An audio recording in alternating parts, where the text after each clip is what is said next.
del mes de mayo y ahora de junio, Pasión por Dios, la dividimos en tres partes, ¿se acuerdan?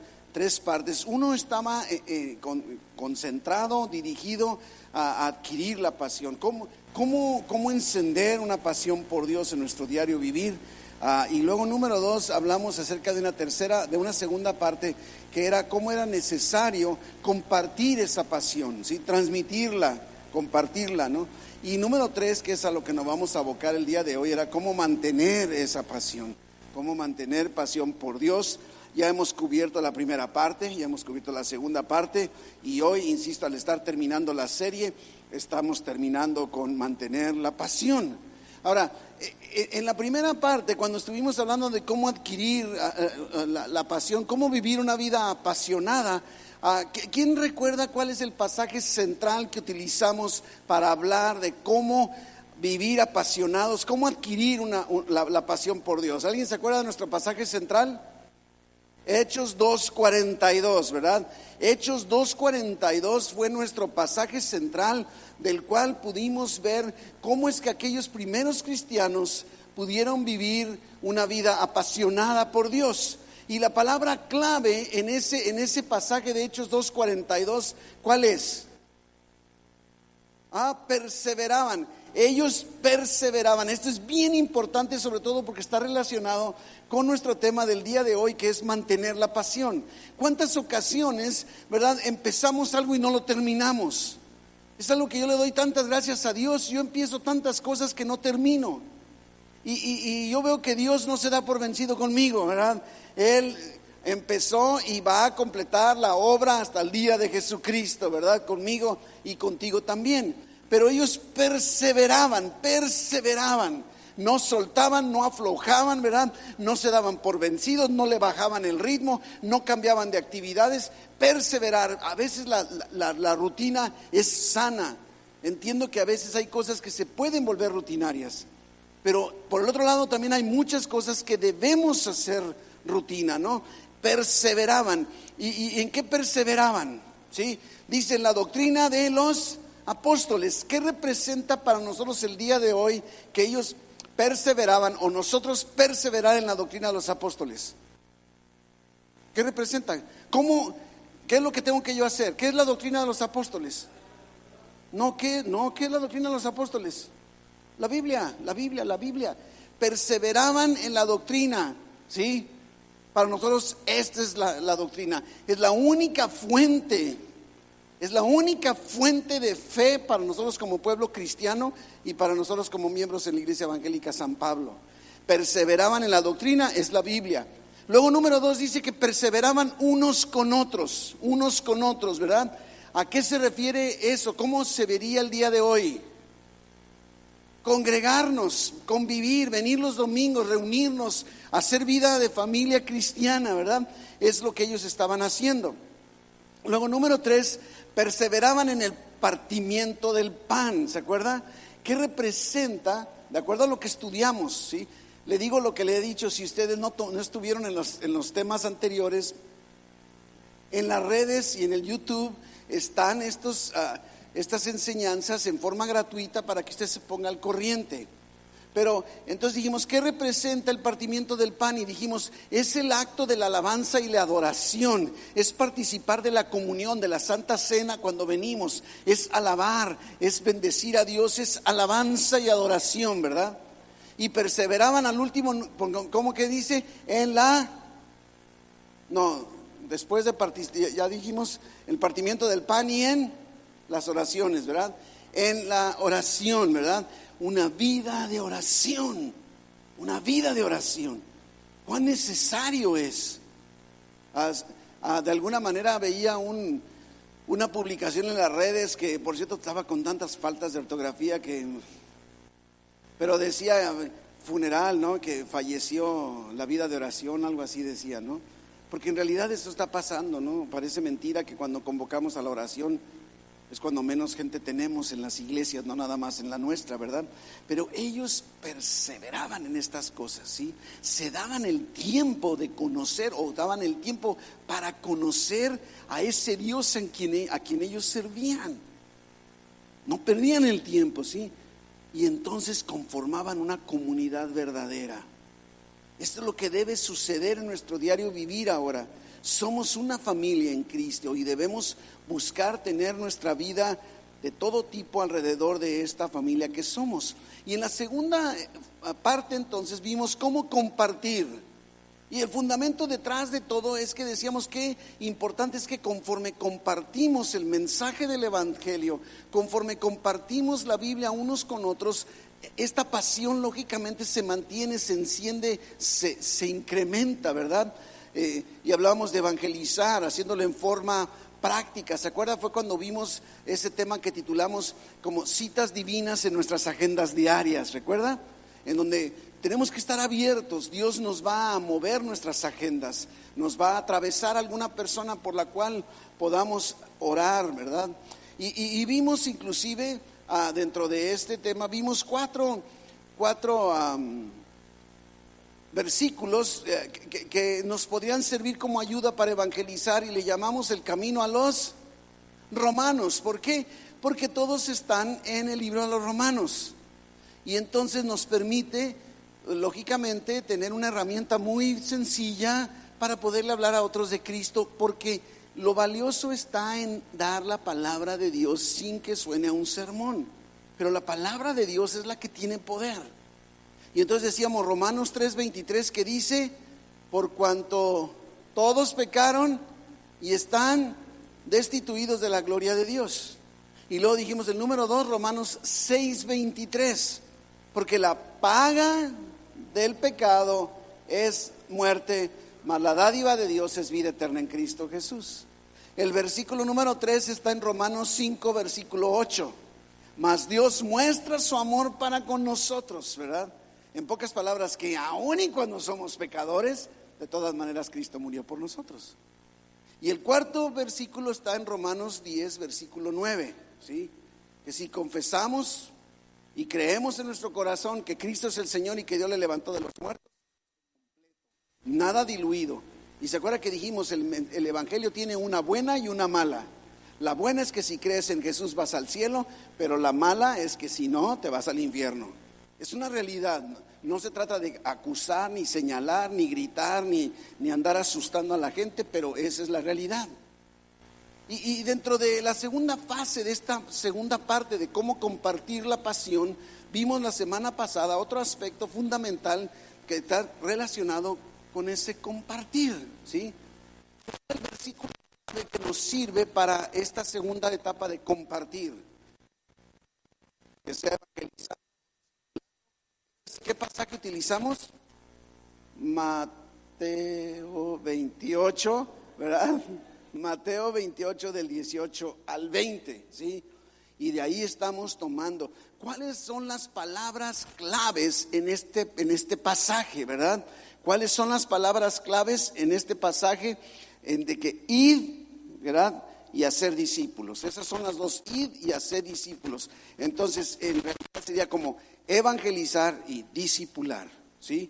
Sería la clave dentro de todo esto. Y dijimos, no basta, no es suficiente con evangelizar. Debemos también discipular. Y dijimos, ¿qué significa discipular? ¿Qué significa discipular? Y dijimos, es un proceso. No es un acto, ya te discipulé, no. Estoy siendo discipulado o te estoy discipulando. No puedo decir, ya te discipulé. Nunca se termina, es un proceso mediante el cual empieza con el nuevo cristiano, el nuevo creyente, y es tomado bajo el cuidado de otro cristiano para ayudarlo a que vaya madurando, que avance. Y dijimos, discipular, entonces, es un proceso que dura toda la vida. No podemos, insisto, decir en que terminamos, ¿verdad? Y se acuerda, inclusive hablamos acerca de cómo debemos ir llevando no solo nuestra vida, sino a nuestros discípulos. Y no tiene que ser nada formal, desde ahora en adelante tú serás mi discípulo. No tenemos que. Nuestra propia vida puede, pero podemos provocar. ¿Se acuerda que dijimos, hay como etapas en la búsqueda de la humanidad con respecto al acercamiento a Dios? Y decimos, uno es curioso. ¿Se acuerda? Hay gente que le llama la curiosidad. les llama la atención. ¿Qué estarán haciendo ahí en esa iglesia? ¿Por qué cantan? ¿Cuál es Jesús? ¿De qué están hablando de Jesús? ¿Qué hace Jesús? Y son atraídos. ¿Se acuerda que vimos aquellos cristianos, esos seguidores de Jesús que eran curiosos? Les llamaba la atención lo que Jesús estaba haciendo. ¿Recuerdan? Entonces tenemos que darnos cuenta, es bueno que haya personas curiosas, porque es como el paso inicial. El punto está que no deben quedarse y no debemos quedarnos en la etapa de pura curiosidad. Tenemos que dar el siguiente paso, que es estar convencidos. Convencidos. Y el tercer paso, que es en donde adolecemos, comprometidos. ¿Cuántos verdaderos cristianos o que verdaderamente son cristianos, pero solo están convencidos de que Cristo es el Señor, que Dios le levantó de los muertos? ¿Cuántos están convencidos en que Cristo es el único camino al cielo? ¿Cuántos están convencidos y van al cielo porque han creído en Cristo, pero no están comprometidos? Inclusive el primer paso donde debemos llevar, porque está incluido en Mateo 28, es parte de ese compromiso es bautízate. Dile a los demás que has decidido creer en Jesús. Da ese paso, ¿verdad? Comprométete a la vida cristiana siguiendo a Dios. ¿Se acuerdan? Ahora, entremos entonces ahora la tercera y última parte, con la estaremos concluyendo, que es manteniendo la pasión por Dios. Manteniendo. Es triste ver con cuánta facilidad nos desanimamos.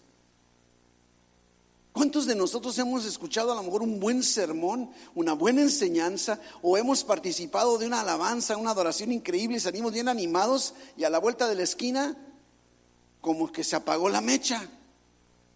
Al primero que se te atraviesa por ahí que no hizo el alto y ya no hay pasión, ¿verdad? Por Dios, para nada. Perdemos esa pasión, ¿sí? Y aquella primera iglesia, sobre todo que estamos basándonos mucho en el libro de los Hechos, ya se había puesto en marcha. Me estoy refiriendo a Hechos 2, cuando descendió el Espíritu Santo. Es parte de lo que vamos a ver este domingo. Véngase preparado, ¿verdad? Y de inmediato, en cuanto empieza la iglesia a moverse, el diablo lanza su vil campaña para detener, estorbar, para poner fin a la obra de la iglesia. Y tan es así que después, como les decía, de esa experiencia de Pentecostés, ahí vemos, por ejemplo, en Hechos 3, que de alguna forma ya lo habíamos visto en sentido de, ¿se acuerdan aquellos que Juan y Pedro van al templo a orar en la puerta de la Hermosa? ¿Se acuerdan? Que estuvimos viendo. Y después de esa experiencia, después de cómo Dios los usó a Pedro y a Juan para sanar a este hombre que estaba cojo, y como resultado inclusive más de 5,000. Mire, viene el Espíritu Santo en Pentecostés, Pedro se pone de pie, lanza un mensaje increíble y se convierte en más de 3,000 hombres, más las mujeres y los niños. Luego Pedro y Juan van al templo, ahí en la puerta de la Hermosa, levantan o sanan a este paralítico, y viene una enseñanza. Otra vez Pedro lanza su sermón y se convierte en más de 5,000. ¿Te puedes imaginar? Yo no sé cuánto tiempo pasó entre Hechos 2 y Hechos 3, pero estás hablando de un crecimiento de la iglesia que primero fueron de 120, se fueron a 3,000, y luego de 3,000 se fueron a 8,000. Increíble. ¿Te imaginas que eso sucediera en nuestras iglesias en nuestro tiempo ahora? Increíble, sí, increíble. Pero los líderes religiosos no estaban satisfechos. Los judaizantes y todos ellos inclusive agarraron a Pedro y a Juan, los arrestaron, los interrogaron, los amenazaron y luego los dejaron ir. Empieza el problema. Todo era razón de fiesta. ¿Te puedes imaginar cómo estaría la familia del paralítico que ya no estaba paralítico? ¿Te puedes imaginar cómo estaban ahí? ¡Wow! Y a lo mejor estaba bailando ahora el paralítico, no sé, póngame otra vez la del no rompas más, ¿verdad? ¿Me voy a entender? No sé, gozándose de alguna forma porque podía ahora hacer lo que nunca pudo hacer. ¿Sí? Pero los líderes religiosos enojados, molestos. A veces nos bendice Dios y ya no todo el mundo está contento de que Dios nos esté bendiciendo, ¿no? Pero este fue el primero de muchos incidentes más de persecución sobre la iglesia. Inclusive podríamos decir que este fue el momento en que marcó el inicio de sufrimiento de la iglesia en manos de los religiosos, de los judíos, de los romanos. Inclusive dicen los teólogos, los expertos, que se considera que en esta época de persecución de los cristianos, de la primera iglesia, fueron ejecutados más de 6 millones de cristianos. Parece el holocausto. Imagínate nada más. Ahora, ¿quién estaba detrás de esa persecución? ¿Los líderes? El diablo. El diablo es el que estaba. Y acuérdate de una cosa, ¿qué nos dice Juan 10:10? ¿A qué vino el diablo? ¿A qué vino el ladrón? Vino lógicamente a hurtar, a matar y a destruir. A veces, no sé si te has fijado, pero nos sorprendemos de lo que el diablo hace. ¡Ay, qué bárbaro! Yo no sé qué te sorprende, o sea, no sabe hacer otra cosa. Sorpréndete cuando hiciera algo bueno, que nunca lo va a hacer. Pero dice con toda claridad que el ladrón no viene sino para matar, para hurtar, para robar, para destruir, ¿verdad? Claro está, el contraste es que Jesús ha venido para que tengamos vida y la tengamos en abundancia. Ahora, una de las cosas que podemos observar de la forma en la que el diablo ataca a la iglesia, porque es de lo que estamos hablando, lógicamente no olvidemos una cosa, la iglesia somos nosotros. Este es un templo, es un santuario, esto no es la iglesia, tú y yo somos la iglesia. La iglesia se congrega en este templo. Nosotros que somos la iglesia venimos a esta iglesia, si le quieres llamar como templo, como edificio, ¿verdad? Y lo primero, de las dos formas en las que el diablo ataca, primero es un ataque exterior.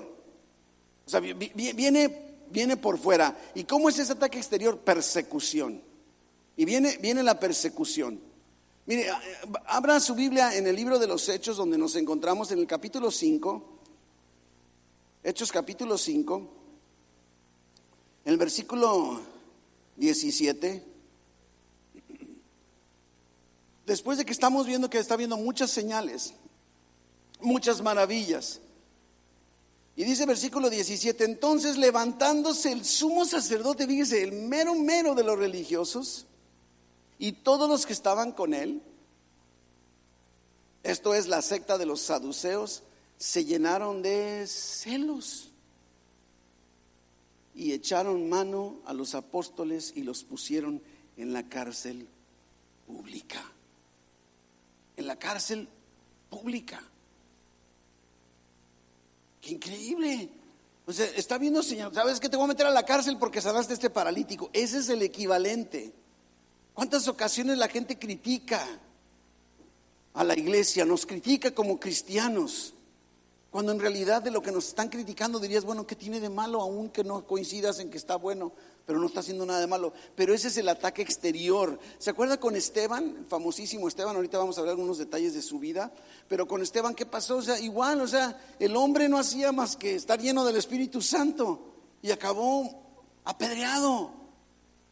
Esa es la persecución exterior. ¿Se acuerda que vimos también cuando hablamos de la oración en Santiago, en Hechos 12, que Santiago es ejecutado y Pedro puesto en la cárcel? Ese es el ataque del diablo, ¿verdad? Es en el exterior. La cárcel de Filipos en Hechos 16, donde Pablo y Silas son encarcelados. Persecución es un ataque exterior.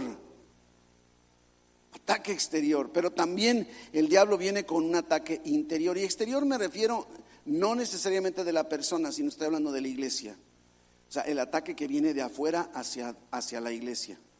Pero también el diablo mueve el ataque dentro de la iglesia. Ahora, nosotros no podemos ser responsables del ataque que suframos de afuera para acá. Se va a venir. Pero una cosa sí es muy importante, que debemos tener cuidado que nosotros no seamos los que estemos siendo los instrumentos del diablo para el ataque interior, ¿verdad? Porque el diablo empieza entonces a infiltrar a la iglesia y causa distensión. ¿Se acuerda ahí también en Hechos 5 con la famosa Ananías y Zafira?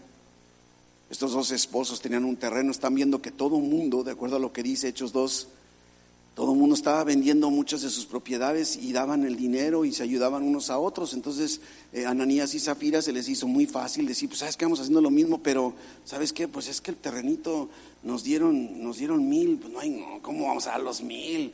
Mejor sabes que mira, vamos así que pues costó 800, nos quedamos con 200. ¿Se acuerdan? Y ese es mentira dentro de la iglesia. No estaban siendo de fuera, eran parte de la iglesia, Ananías y Zafira. Y ese es el diablo metiendo eso, ¿no? Las murmuraciones, algo que me llama mucho la atención, si lo ves en Hechos 6, en el versículo 1, por ejemplo, dice que en aquellos días creció el número de los discípulos. O sea, la iglesia empieza a crecer. No está hablando de un ataque exterior. Y dice, ¿hubo qué cosa? Murmuración. ¿Qué importa el motivo por el cual aquí está diciendo? Aquí dice porque, la murmuración vino de los creyentes griegos en contra de los creyentes hebreos, porque las viudas estaban siendo desatendidas. ¿Cuánta murmuración encontramos tristemente en la iglesia? Es que no sé, es que la iglesia debería hacer esto otro, y por qué no hacen esto otro, y por qué no se fijan en esto, y no dirán siquiera. Y debemos tener mucho cuidado, porque cada vez que tú y yo metemos murmuración aquí en la iglesia, estamos siendo instrumentos del diablo para ese ataque interior.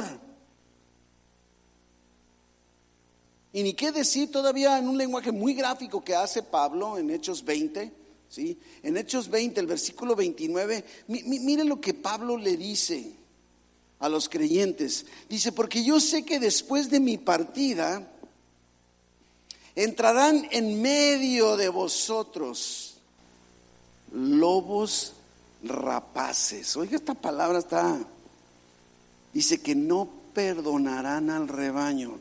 Se fija, es un ataque interior.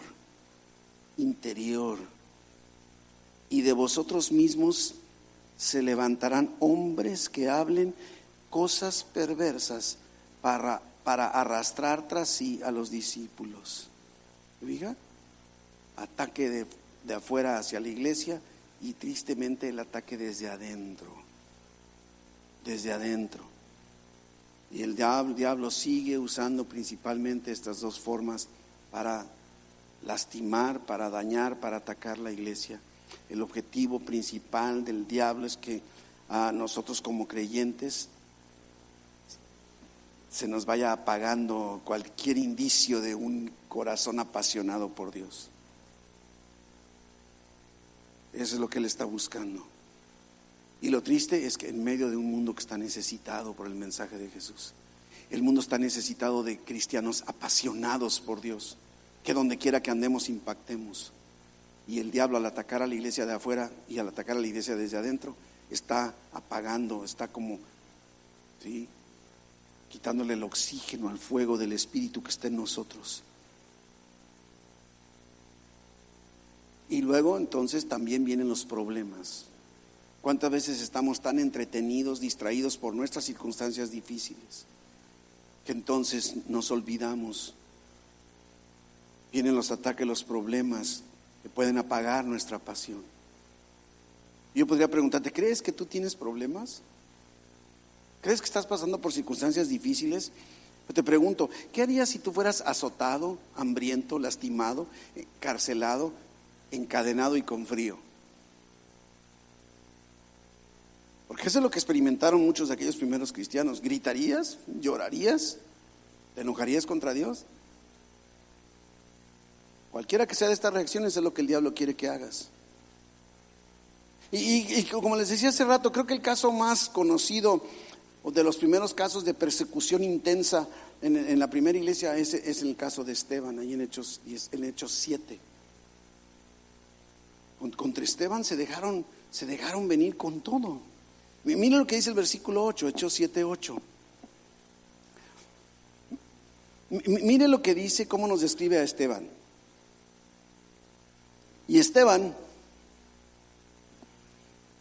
una vez estábamos en un grupo de hogar y una ancianita muy humilde que no podía leer muy bien, y decía,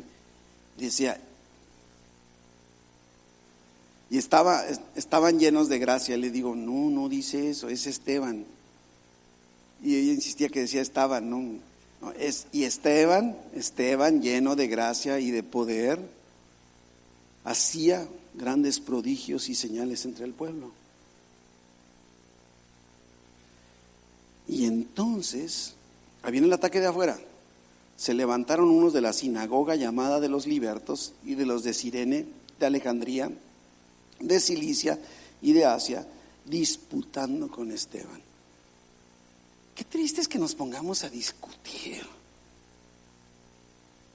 que cómo debe ser el bautismo, que en nombre de quién debe ser el bautismo, que quién debe bautizarse, que si debe reunirte en domingo, te tienes que reunir en sábado. O sea, qué triste, están discutiendo con él.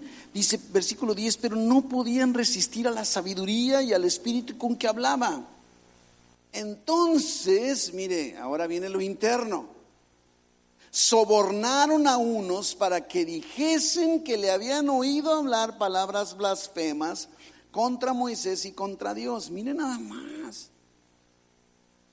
Y soliviantaron al pueblo, a los ancianos y a los escribas, arremetiendo, le arrebataron y le trajeron al concilio.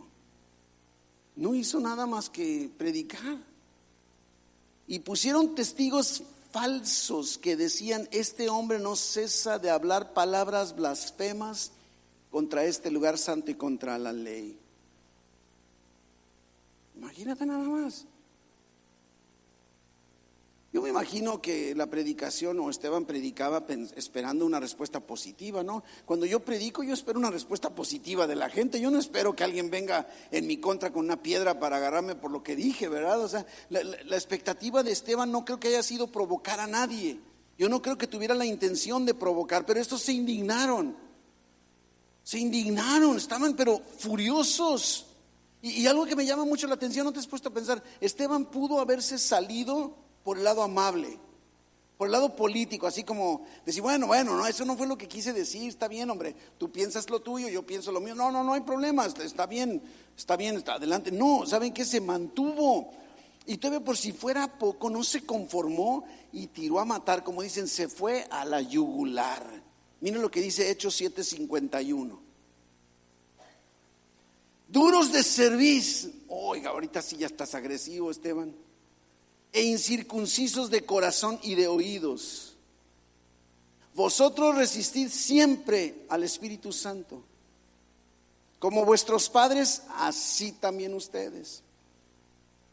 ¿A cuál de los profetas no persiguieron vuestros padres y mataron a los que anunciaron de antemano la venida del justo, de quien vosotros ahora habéis sido entregadores y matadores? Vosotros que recibisteis la ley por disposición de ángeles y no la guardasteis. Y para rematar, el versículo 56 dice: he aquí veo los cielos abiertos y al Hijo del Hombre que está a la diestra de Dios. ¿Te puedes imaginar? Dice la palabra de Dios que se estaban tapando los oídos. Imagínate, ya cállate, Esteban. Le retumbaban los oídos. Y el versículo 60 dice: puesto de rodillas. Mire la actitud de Esteban. Clamó a gran voz y dijo: Señor, no les tomes en cuenta este pecado. Y habiendo dicho esto, durmió. Qué bonita manera de ponerlo, ¿no? Durmió. Yo digo, ¿qué hubieras hecho tú? Porque podrías decir: sabes que acababa de empezar Esteban su ministerio, estaba nuevecito, estaba estrenándose en el ministerio. Esteban vivió poco, pero vivió completo, vivió intenso. Yo creo que esto debe ser un motivador. No importa la intensidad del ataque que pudiéramos experimentar, no importa el tiempo, la duración de la vida que Dios nos dé, tenemos que vivir completos.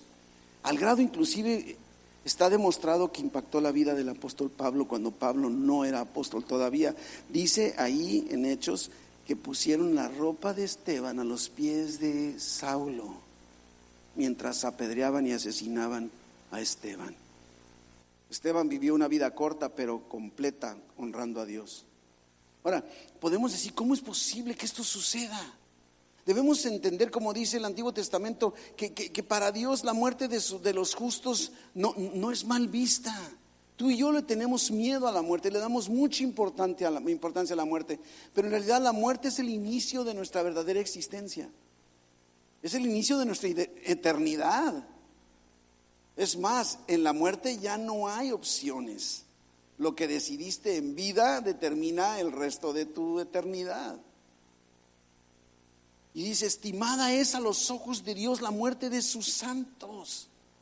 Porque es eso, ¿no? Y nosotros no, ay, pobrecito Esteban, lo apedrearon y se murió, qué poquito duró, pudo haber sido un buen evangelista, a lo mejor hubiera sido mejor que Pablo, lo que podemos decir, muchas cosas. Pero podemos ver la mano de Dios controlando todo. Miren lo que dice, o sea, después de que nos dice que durmió, miren lo que dice el versículo 1 del capítulo que sigue, el versículo 8. Y Saulo, que es el mismo Pablo antes de convertirse, consentía en su muerte. Por si te queda dudas, en aquel día, miren lo que dice, hubo una gran, o sea, ¿te has fijado a veces, hermano? No sé si has notado, de repente esta semana estaba viendo, la semana pasada, un video de unos ladrones que agarraron, allá en el sur son intensos, ¿verdad? Y los agarraron y, ay Dios, nomás de verlo yo decía, pobrecito ladrón, les pegaban en donde yo digo, ¿habrán quedado con vida?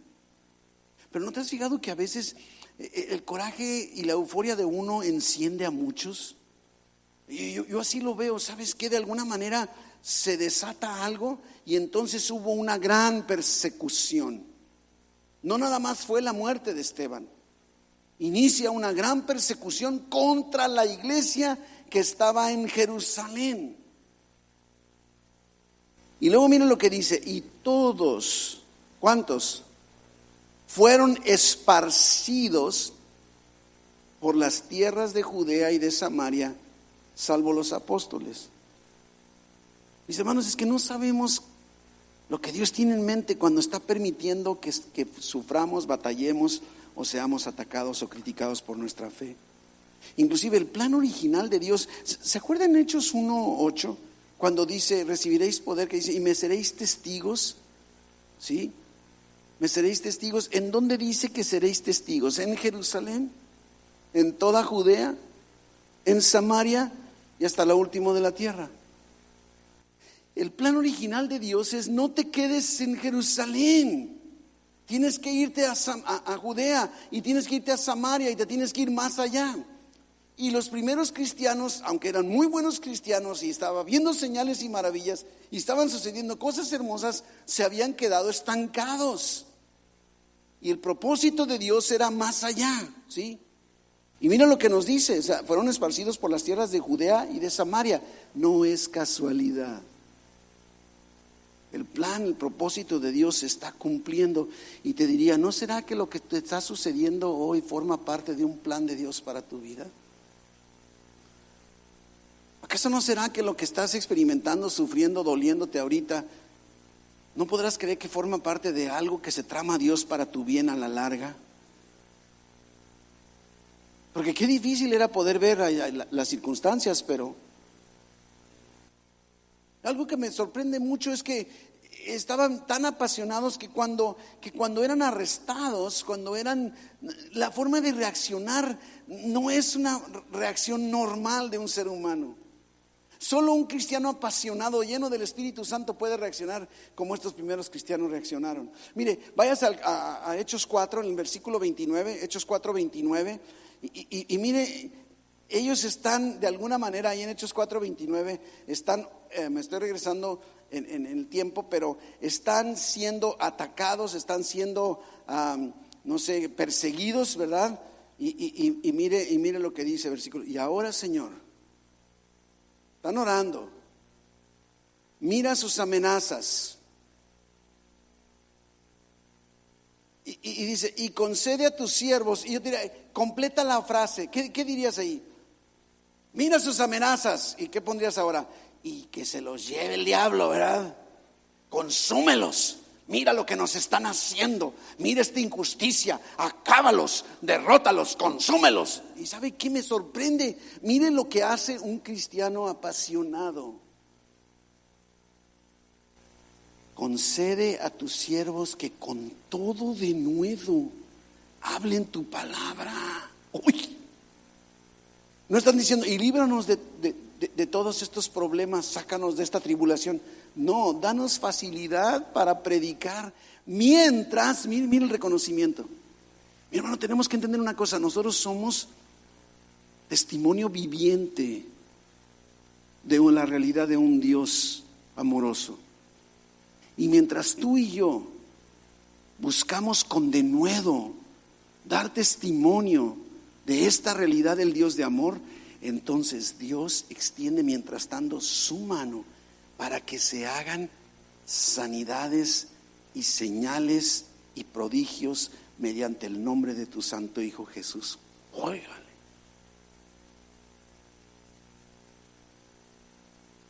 Esto es lo que deberíamos estar tú y yo pidiendo. Señor, ¿sabes qué? No importa si sigo batallando, si me sigue doliendo, nada más, ¿sabes qué? Dame facilidad mientras tú haces tu trabajo. Yo te los entretengo. Yo te los alecciono, yo te los acomodo, ¿verdad? ¿Qué pedirías tú? ¿Qué estás pidiéndole tú a Dios? Inclusive, ¿se acuerda? Nos vamos ahora a Hechos 16. Y en Hechos 16 encontramos, ¿se acuerda? La cárcel de Filipos, cuando Pablo y Silas, pasaje también muy conocido, ¿sí? En el versículo 22, Hechos 16, 22. Dice, y se agolpó el pueblo contra ellos. No estaban haciendo nada más que bendecir, sanar y liberar. Y los magistrados, mire, rasgándoles ¿te imaginas que te rompan la camisa? Ordenaron azotarles con varas. Después de haberles azotado poquito, mucho, los echaron en la cárcel, mandando al carcelero que los guardase con seguridad, el cual recibido este mandato los metió en el calabozo de más adentro y les aseguró los pies en el cepo. ¿Te puedes imaginar? Imagínate un calabozo todo frío, oscuro, están la ropa toda rota, están sido golpeados con varas, hambrientos, sedientos, tristes, desesperados, confusos. ¿Qué irá a suceder? Yo digo, ¿qué harías tú en circunstancias? ¿Qué haces tú? ¿Qué hago yo en circunstancias en donde estamos padeciendo, experimentando dolor y sufrimiento y no entendemos por qué? Y yo creo que haríamos lo que fuera menos lo que estos Pablo y Silas hicieron. Yo creo que es lo que menos haríamos. Era el momento justo para poder dudar y reclamarle a Dios, ¿no crees? Decir, oye Dios, después de todo lo que estamos haciendo por ti, oye, todavía varazos por si fuera poco, y luego mira esta cadena, ¿no? De enojarse, de desesperarse, de darse por vencidos. El versículo 25, otra vez ese famosísimo pero. Todo eso estaba sucediendo, pero a medianoche, ¿qué están haciendo Pablo y Silas? Orando. Ahora, mira mi hermano, cuando yo estoy doliendo, no me cuesta mucho trabajo orar. Tú eres como yo. Cuando me está doliendo, estoy sufriendo, cuando estoy padeciendo, como que a lo mejor hasta oro con más intensidad. Por favor, Dios, ¿verdad? Me vuelvo más intenso. Pero, ¿cantar? No, espérame. Ya que me contestes, Dios, entonces canto. Pero dice que estos estaban orando, cantaban himnos a Dios. Y los presos oían. Gracias al corazón apasionado de Pablo y Silas, que los llevó a orar y cantar de tal forma que todos oyeron, el carcelero de Filipos y toda su familia se convirtieron a Cristo. Qué increíble. Y de ahí se estableció la iglesia en la ciudad de Filipos. Una carta que Pablo después escribe a los filipenses. Qué increíble. ¿Te imaginas si Pablo y Silas se les hubiera apagado la pasión? Y hubieran dicho, nada más vamos orando quedito para que no nos den otro varazo. ¿Te puedes imaginar? Yo no sé, me imagino qué himno habrán podido cantar. ¿O quién empezaría, Pablo o Silas? No sé, ¿te ha pasado que a veces empiezas en la casa de repente así? Yo empiezo a cantar y Marilena le sigue, o al revés, ella empieza a cantar un himno y yo le o un canto y yo le sigo, como que se contagia a veces, ¿verdad? Pero así me los imagino. Y luego todavía más adelante Pablo lo tienen ante el concilio, está listo para ser llevado a Roma, ¿sí? Y no sé, viene Cristo y habla con Pablo, y me refiero a Hechos 23. Hechos 23. ¿Te puedes imaginar el panorama que no sé, le apunta o le vislumbra para Pablo? Es más, Pablo ya no va a ser libre. Va a entrar en un conflicto por el resto de los capítulos del libro de los Hechos hasta que conduce a su muerte. El panorama no está muy... Y ¿sabes qué, mi hermano? Que aunque para nosotros, para ti, para mí se vuelva difícil y que estemos tentados a desanimarnos y permitir que el fuego del espíritu y del corazón apasionado se apague, Jesucristo tiene palabras para nosotros. Mire Hechos 23:11. A la noche siguiente, no sé por qué en muchas ocasiones Dios aprovecha la noche para... Creo que la noche es cuando estamos más... ¿No te pasa a ti que creo que en la noche es cuando estamos más débiles, más pesimistas, ¿verdad? Más expuestos al desánimo? Se le presentó el Señor y le dijo, dice Jesús, ten ánimo, Pablo, pues como has testificado de mí en Jerusalén, así es necesario que testifiques también en Roma.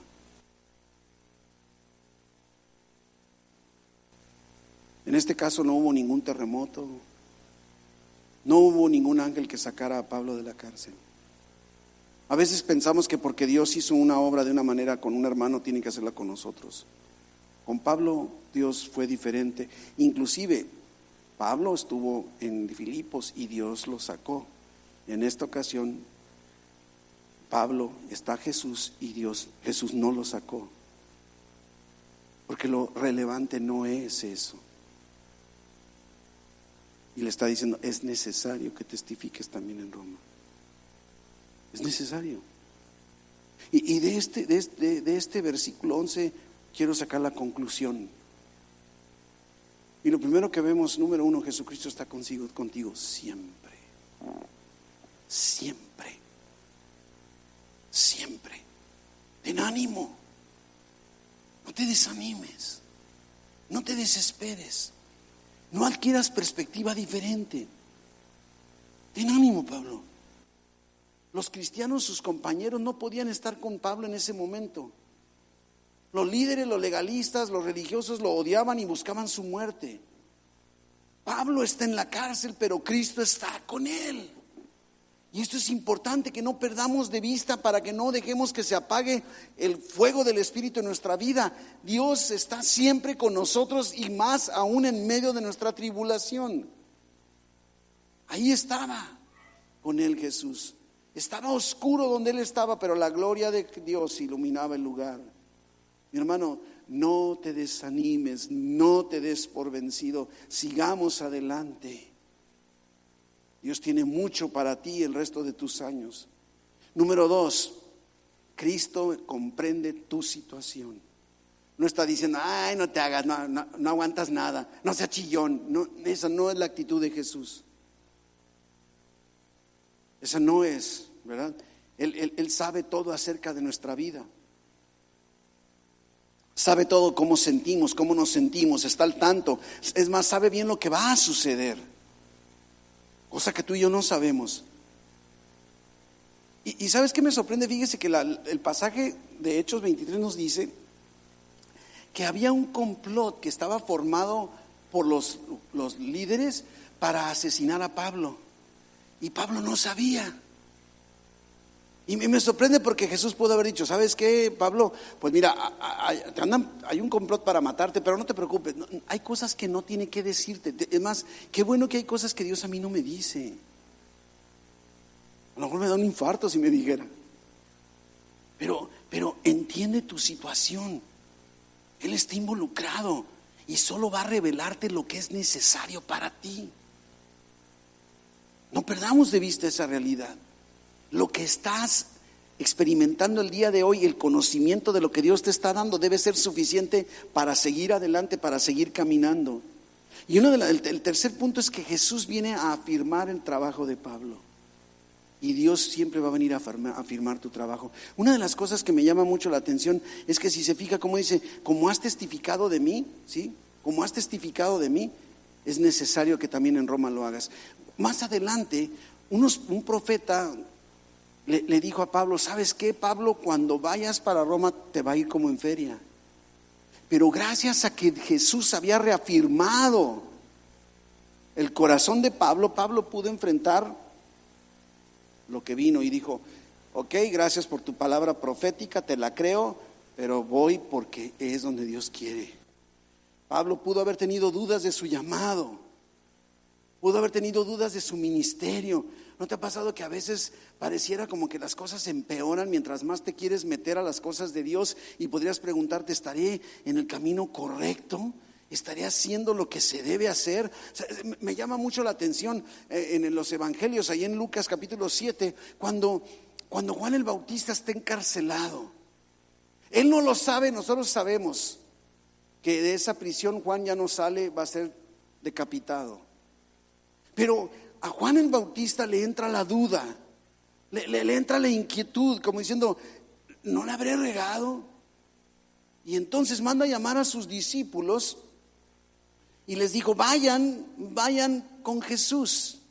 Versículo 20, Lucas 7:20, dice, Juan el Bautista nos ha enviado a ti para preguntarte. Yo quiero que no pierdas de vista, Juan el Bautista es el que bautizó a Jesús. Juan el Bautista fue el que dijo, he aquí el Cordero de Dios que quita el pecado del mundo. Juan el Bautista es el que dijo, no, yo no soy el Mesías, yo soy nada más el que anuncia la venida del Mesías. Yo no soy digno ni siquiera de desatar la correa de sus zapatos.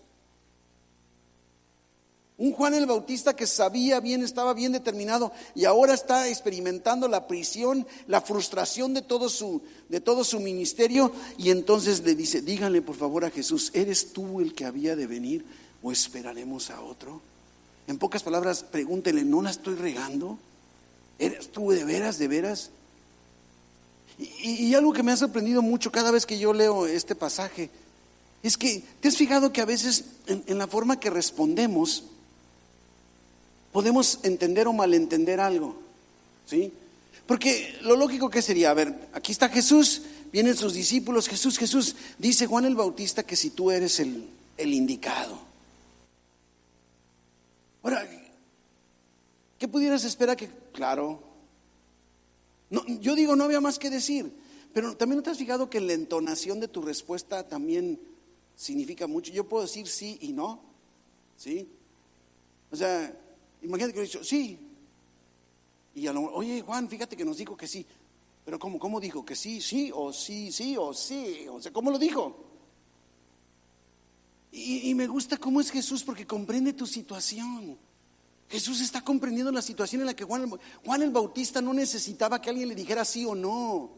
Yo creo que Juan el Bautista en su interior sabía que sí era, más bien necesitaba la reafirmación. ¿Y qué es miren lo que hace Jesús en esa misma hora? No dice, ¿saben qué?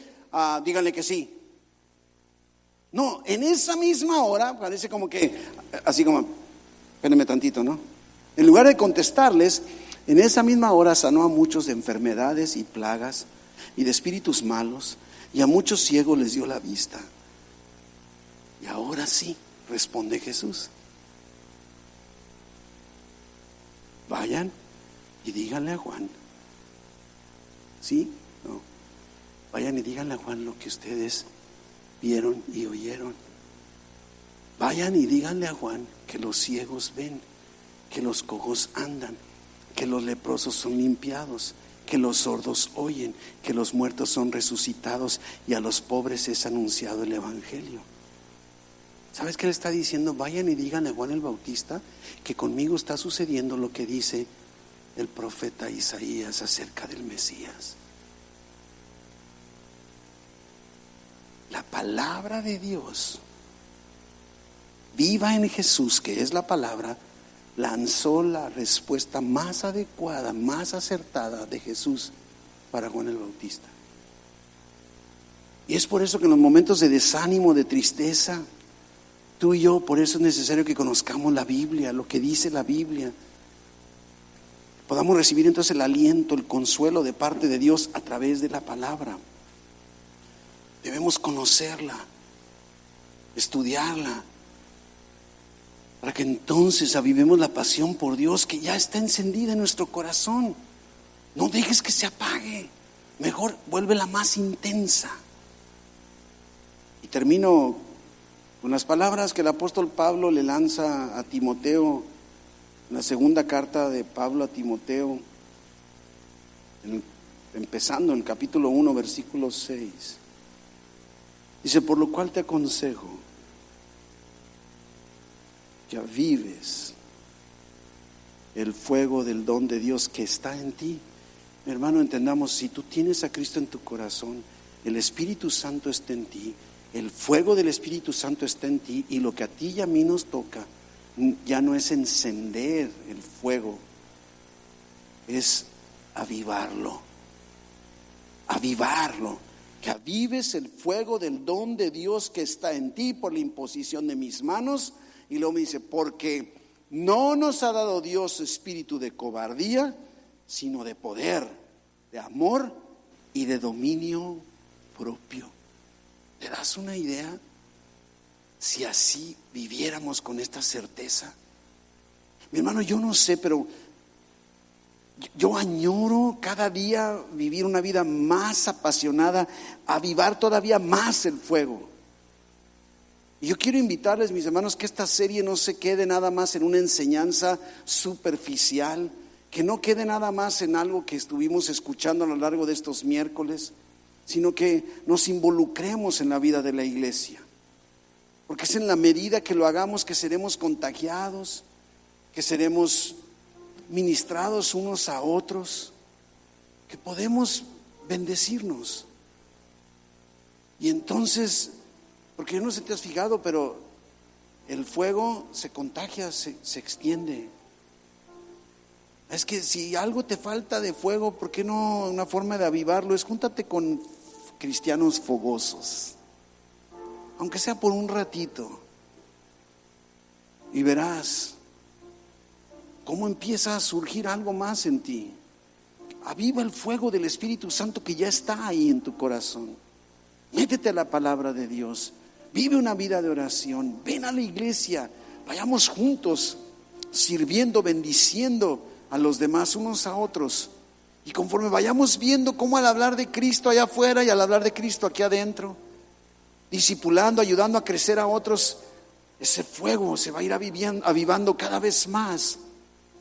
Y lo más hermoso es que podremos contagiar a los demás. Yo quiero invitarte a que aceptes este reto para Dios. Que tú digas: Señor, yo quiero de aquí en adelante avivar el fuego del Espíritu Santo en mi corazón que tú ya pusiste. Padre, te doy tantas gracias, Señor, por tu palabra, por todo lo que nos enseñas en la Biblia, y podemos tomar tanto que no acabaríamos. Yo te pido, Padre, en el nombre de Jesús, que tú avives el fuego del Espíritu Santo que está en la vida de cada uno de mis hermanos, de tal forma que al salir de aquí, Señor, salgan transformados, contagiados, encendidos, Padre. Y aquellos desanimados, manifiéstate como Jesús lo hizo con Pablo ahí en prisión. Muéstrate poderoso en sus vidas, haciéndoles ver, mi Dios, que tú estás ahí presente con ellos, que no hay razón para temer, que no hay razón para permitir que el fuego se apague o disminuya. Derrama de tu bendición sobre tu pueblo, Señor. Llévanos a lo que sigue en nuestra iglesia. Y Padre, que vayas tú delante de tu pueblo, donde quiera que ellos vayan en esta semana, Señor. Que tú traigas bendición sobre sus vidas. Abre puertas, mi Dios, las puertas tuyas, y cierra aquellas con tanta claridad, mi Dios, que puedan verlo. Muéstrate poderoso en sus finanzas. Trae sanidad a cada uno. Y bendice, Padre, bendice a tu pueblo en el nombre de Jesús. Amén. Amén. Dios les bendiga. Buenas noches.